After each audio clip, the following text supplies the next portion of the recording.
Good morning class. In today's video, we are going to understand about saprotrophs and saprotrophic mode of nutrition. Okay, so we all have seen packets of mushroom that are sold in vegetable market. These mushrooms look like a fluffy umbrella. Okay, and they grow on moistened soils or on rotting wood during the rainy season. We mostly see the mushrooms growing in rainy season. Okay, and they grow on the rotting wood or on moistened soil. In the figure 1.7 you can clearly observe how does the mushroom look like. This is a mushroom. Okay, you can see a clear image. So moving on, about activity number 1.2 we will see what is given in activity 1.2. Okay, we have to take a piece of bread. Okay, and then we have to moisten it with water. Okay, and we have to leave the piece of bread for 2 to 3 days. Okay, until fluffy patches appear on it. Okay, now we have to observe after 2 to 3 days we will observe with a magnifying glass that small cotton like threads appear on the piece of bread. Okay, small cotton like threads appear on the piece of bread. So what are these structures? हमने activity 1.2 में क्या observe करना है? हमें एक bread लेनी है, ठीक है, उसको पानी से भिगोना है और उसके बाद उसको 2 से 3 दिन के लिए रख देना है. हम लोग 2 से 3 दिन बाद ऑब्जर्व करेंगे. अगर हमारे पास मैग्नीफाइंग ग्लास है उससे हम लोग ऑब्जर्व करेंगे तो हम लोग उसमें छोटे छोटे धागे जैसे सफ़ेद धागे जैसे उसके ऊपर दिखाई देंगे. सफ़ेद और ग्रीन धागे उसके ऊपर दिखाई देंगे. Now we have to understand what are those organisms called. Okay, so those organisms are called as fungi. Here in the image 1.8 you will see fungi on growing bread. Okay, fungi is growing on bread. So this is the image by magnifying glass. Okay, this is the whole image of bread with fungi. You can see the small thread like cotton thread like structures. Okay, the green thread like structures, this is fungi. So what are fungi? They have a different mode of nutrition. Okay, इनकी ना तो autotrophic nutrition है ना हीटोट्रॉफिक nutrition है. It's somewhat different from both the above nutrition that we have learned so far. Okay, they have a different mode of nutrition.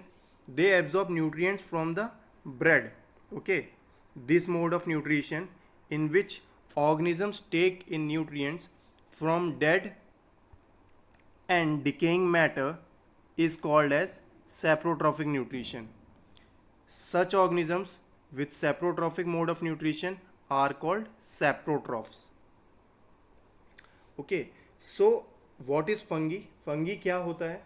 Fungi एक type के organisms हैं, ठीक है, जो ना तो ऑटोट्रॉफिक न्यूट्रिशन पे सर्वाइव करते हैं ना ही हीटोट्रॉफिक मोड ऑफ न्यूट्रिशन पे सर्वाइव करते हैं. इसमें एक नई मोड ऑफ न्यूट्रिशन हम लोग देखेंगे जिसे बोलते हैं saprotrophic mode of nutrition. Okay, अब सेप्रोट्रॉफिक मोड ऑफ न्यूट्रिशन क्या होता है? सेप्रोट्रॉफिक मोड ऑफ न्यूट्रिशन में ऑर्गेनिजम्स जो अपना खाना बनाते हैं वो डेड और डिकेइंग ऑर्गेनिज्म से बनाते हैं, ठीक है, डिकेइंग मैटर से बनाते हैं, ठीक है. इसमें जो भी ऑर्गेनिजम्स आते हैं जैसे फंगी आता है तो वो अपना खाना ऐसी चीज़ों से बनाएगा जो ऑलरेडी सड़ रही है, ठीक है. जैसे हमने ब्रेड देखा था, ब्रेड को पानी में भिगो के रख दिया, उसके ऊपर फंगी जो ऑर्गेनिजम्स थे वो शुरू हो गए आना, ठीक है. अब उनका जो खाना बन रहा है वो सड़ी हुई ब्रेड से बन रहा है, ठीक है. उनका जो खाना बन रहा है वो सड़ी हुई ब्रेड से बन रहा है. तो ये मोड ऑफ न्यूट्रिशन किस मोड ऑफ न्यूट्रिशन में आती है? सेप्रोट्रॉफिक मोड ऑफ न्यूट्रिशन में, ठीक है. और इन ऑर्गेनिजम्स को क्या बोलेंगे? इन ऑर्गेनिजम्स को बोलेंगे सेप्रोट्रॉफ्स. ओके, तो फंगी जो है वो सेप्रोट्रॉफ है because it survives on saprotrophic mode of nutrition. Okay, अच्छा बच्चों, जैसे हम लोगों ने पहले पढ़ा था कसकटा और अमरबेल के बारे में कि कसकटा जो प्लांट है वो जिस दूसरे प्लांट या ट्री के ऊपर सरवाइव कर रहा है, जिस दूसरे प्लांट से या ट्री से खाना ले रहा है, उस प्लांट को हम लोग होस्ट बोलते हैं। तो यहाँ पे होस्ट क्या रहेगा, यहाँ पे होस्ट क्या है इस सेप्रोट्रॉफिक मोड ऑफ न्यूट्रिशन में? यहाँ पे होस्ट होगा ब्रेड। ओके, क्योंकि ब्रेड से फंगी खाना ले रहा है, ठीक है।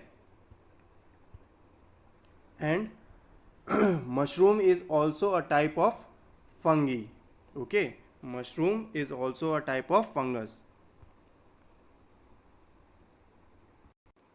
So there are also many other things on which fungi grow, such as pickles, okay, leather, cloths, and other articles also. Okay, and they grow in hot and humid weather.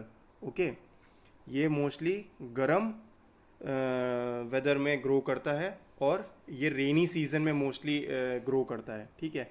जब भी rainy season आता है तब ये grow करता है। हमने देखा होगा, ये ऑब्ज़र्व किया होगा, जब भी बारिश होती है तो बारिश होने के बाद एकदम से बहुत गर्मी सी होने लग जाती है ना।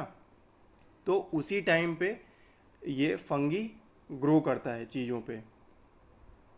Okay, and the fungal spores are generally present in the air around us. Okay, and when they land on anything, when they land on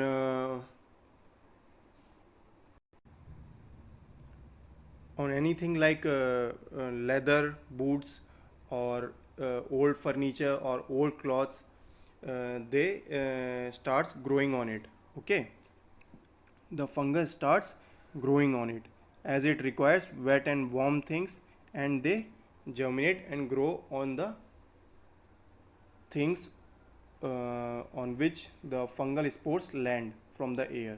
Okay, इसको फंगस को ग्रो करने के लिए एक हॉट और ह्यूमिड वेदर चाहिए होता है, ठीक है। और जो फंगल स्पोर्स हैं, जो इसको इन्वायरमेंट चाहिए होता है, वो एयर में ही प्रेजेंट है, ठीक है। वो रेनी सीजन में होता है। जैसे ही बारिश होती है तो उसके बाद जो हल्की हल्की गर्मी पड़ने लग जाती है, उसी टाइम पे ये फंगस ग्रो करता है। और ये मोस्टली ये पुरानी चीज़ों के ऊपर ग्रो करता है, जैसे पुराना फर्नीचर हो गया, कपड़े, लेदर बूट्स, इन सब चीज़ों पे ये ग्रो करता है, ठीक है। Okay, so some organisms that live together and share both shelter and nutrients, so this type of relationship is called as symbiosis. Okay, कुछ ऑर्गेनिजम्स ऐसे होते हैं जो एक साथ रहते हैं और अपना शेल्टर और न्यूट्रिएंट्स शेयर करते हैं, ठीक है। अपना घर और खाना शेयर करते हैं, तो इस रिलेशनशिप को सिम्बायोसिस कहते हैं, ठीक है। जैसे कि हमने पहले पढ़ा था, एक सिम्बायोसिस रिलेशनशिप का एक बहुत अच्छा एग्जाम्पल है एल्गे और फंगस। ओके, इसमें क्या होता था, एल्गे के पास क्लोरोफिल होती थी, ठीक है, और फंगस के पास वाटर और न्यूट्रिएंट सप्लाई करने का ज़रिया होता था, ठीक है। तो फंगस जो था वो वाटर और न्यूट्रिएंट्स एल्गे को सप्लाई करता था। एल्गे क्लोरोफिल से खाना बनाता था और वो दोनों वो खाना शेयर करते थे, ठीक है। इस तरीके से इनका जो रिलेशनशिप था वो चल रहा था, ठीक है। अब इसमें देखते हैं। So certain fungi live inside roots of plant. The plants provide nutrients to the fungus, and in return the fungus provide water and certain nutrients to the plant. Okay, same it is given in the same case of algae. यहाँ पे fungus क्या करता है, water और nutrients plants के root को supply करता है, और प्लांट जो है क्लोरोफिल से खाना बनाता है और वो खाना प्रोवाइड करता है फंगस को, ठीक है। तो ये रिलेशनशिप को क्या बोलते हैं, सिम्बायोसिस रिलेशनशिप, ठीक है। जिसमें एक जो ऑर्गेनिज्म है वो खाना बनाएगा और दूसरा ऑर्गेनिज्म उसको रिक्वायर्ड न्यूट्रिएंट्स और वाटर प्रोवाइड करेगा, जिससे कि दोनों की रिलेशनशिप सिम्बायोसिस रिलेशनशिप कहलाएगी, ठीक है। इन organisms called lichens, a chlorophyll containing partner which is an algae and a fungus live together.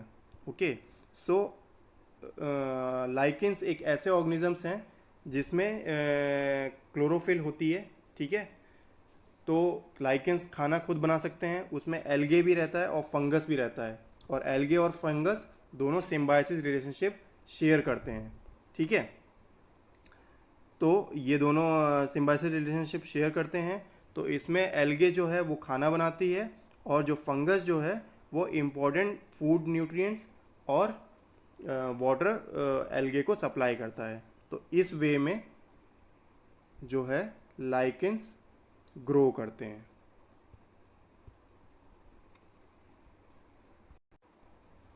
So students, we have covered the topic saprotrophs. I hope you all have understood the topic very well. Okay, once again we will see about the lichens. Okay, so lichens is a chlorophyll containing partner. Okay, lichen is a organism which have both algae and fungus. Okay, and what is the function of fungus? Fungus provides shelter, water and mineral to the algae, and in return the algae prepares food for the fungus. Okay, यहाँ पे fungus क्या कर रहा है? Fungus shelter, water और mineral algae को देता है, और एल्गे उसके बदले में खाना बना के फंगस को देता है, ठीक है। तो ये जो रिलेशनशिप है ये सिम्बायोसिस रिलेशनशिप कहलाती है, और ये लाइकेंस में हो रही है, ठीक है। लाइकेंस एक क्लोरोफिल कंटेन